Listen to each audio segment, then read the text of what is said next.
श्रीभगवानुवाच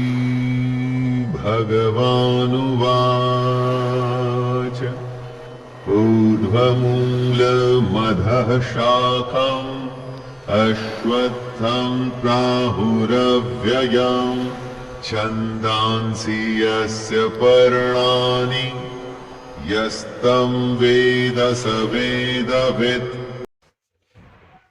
तो आप सभी का स्वागत है इस वीडियो पर। जैसे कि आपने पिछले क्लिप पर आपने सुना भगवत गीता चैप्टर 15वें का जो पुरुषोत्तम योग है उसका पहला श्लोक। यहाँ पर आपने इस श्लोक के थोड़ा विश्लेषण के बारे में भी आप लोगों ने जाना। तो अगर इस श्लोक के विश्लेषण के बारे में अगर मैं चर्चा किया जाए तो ये कह रहे हैं इधर पर भगवान श्री भगवान ने कहा, क्या कह रहे हैं वो, हे अर्जुन, इस संसार को अविनाशी वृक्ष कहा गया। अब इस पूरे संसार को वो क्या कह रहे हैं, अविनाशी वृक्ष।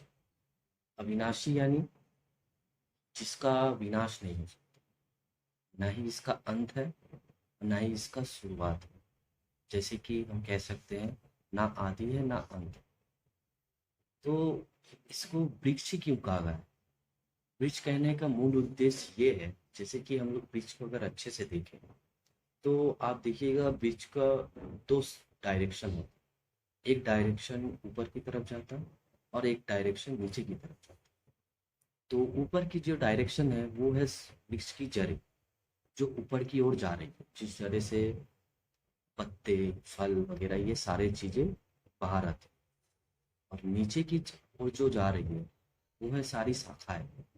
ये सारी शाखाएं नीचे की ओर जाने का मतलब यहाँ पर श्री कृष्ण जी ये कह रहे हैं कि हमें इस पूरे संसार में जो नीचे की तरफ जो वृक्ष की शाखाएं जा रही है उसे हमें समझना चाहिए प्रकृति, जिसमें हम लोग सभी हैं। और ऊपर की तरफ जो जा रहा है वो उसे तुम्हें क्या मानना चाहिए, वो भगवान की ओर जाने की रास्ता। मतलब ऊपर भगवान है और नीचे है प्रकृति। साथ ही साथ उन्होंने ये कह रहे हैं कि इस वृक्ष के पत्ते वैदिक स्रोत, मतलब हो गया जो ऊपर की सतह पे जो जड़ें जा रही है उससे जो पत्ते निकल आ रहे हैं वो सारे हैं वैदिक के जितने भी स्रोत, वो सभी इसमें जो वेद हो गया ये सभी की चीजें का स्रोत पत्ते नहीं। साथ ही साथ वो कह रहे हैं जो इस अविनाशी वृक्ष को जानता है वही वेदों का जानकार।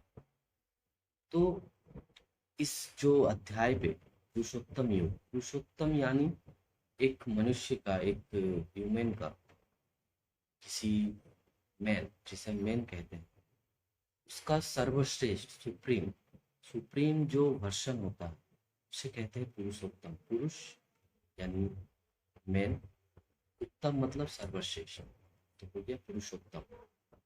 इसको योग द्वारा इस अध्याय पे उन्होंने बताया है। अब इस जो भी उन्होंने ये इस अध्याय पे बता रहे हैं हमें उसे क्या करना है, हमें उसे समझना है और कोशिश करना है अपनी ज़िंदगी में इसे किस तरह से वही समझ के साथ हर चीज़ों को देखना, हर चीज़ों को समझना, किसी इंसान में भी हो किसी जानवर में भी हो, हर चीज़ में जे इस तरह से सोचकर अपने योग मुद्रा पे कैसे है।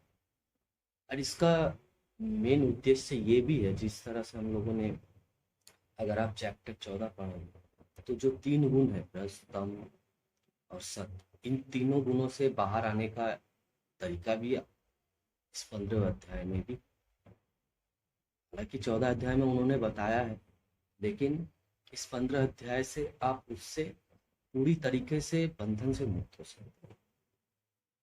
तो यहाँ पर कह रहे हैं जो नीचे जा रही है, जो वृक्ष की मूल जो शाखाएं हैं वो नीचे की तरफ, वो सारे चीजें प्रकृति, मतलब देखिएगा क्यों कह रहे हैं वो खत्म नहीं हो रहा, उसका अंत नहीं है। क्योंकि नॉर्मल हम लोग तो क्या जानते हैं, जो आसपास वृक्ष देखते हैं वो सभी वृक्ष क्या होते हैं, वो कभी ना कभी तो वो खत्म होगा। लेकिन संसार रूपी को उस वृक्ष की तरह सोचना है जो जिसकी शाखाएं नीचे की तरफ जा ही रही है तो जा ही रही है, फैल रहा है तो फैल ही रहा है, खत्म होने की कोई भी दिशा नजर नहीं है।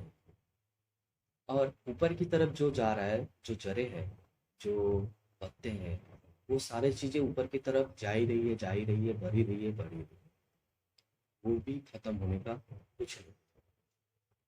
तो आप इसे कल्पना करके भी आप नहीं ठीक से समझ सकते। जरा सोचिए, कल्पना भी कैसे करेंगे इसकी, जो कभी खत्म ही नहीं हो सकता, जो बढ़ता ही जा रहा, बढ़ता ही जा रहा। तो इसीलिए कह रहे हैं अविनाशी बीज को जानना सभी के लिए अनिवार्य है, और इस अविनाशी बीज को ही पूरे संसार को समझना चाहिए। अगर संसार के समझना अगर आपके लिए जरूरी है, तो ये रहा पहला श्लोक। तो पहले श्लोक में तो भगवान ने अविनाशी बीज के बारे में बताया, और इस अविनाशी बीज को आपको क्या मानना चाहिए, ये आप भगवान ने बताया इस भगवत गीता।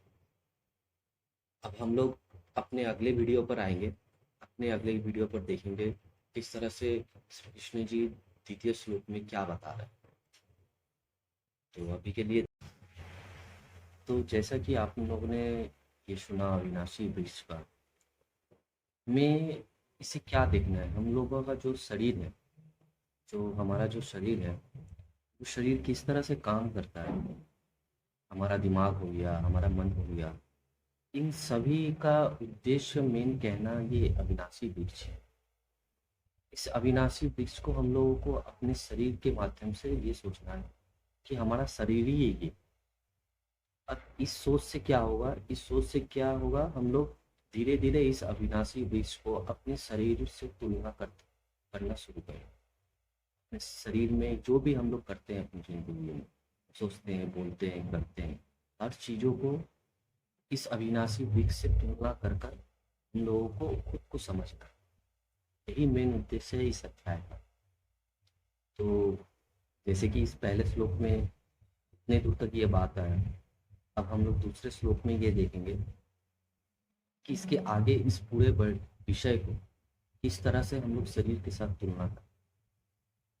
तो इसी तरह आप लोग जुड़ी रहिएगा। अभी के लिए धन्यवाद।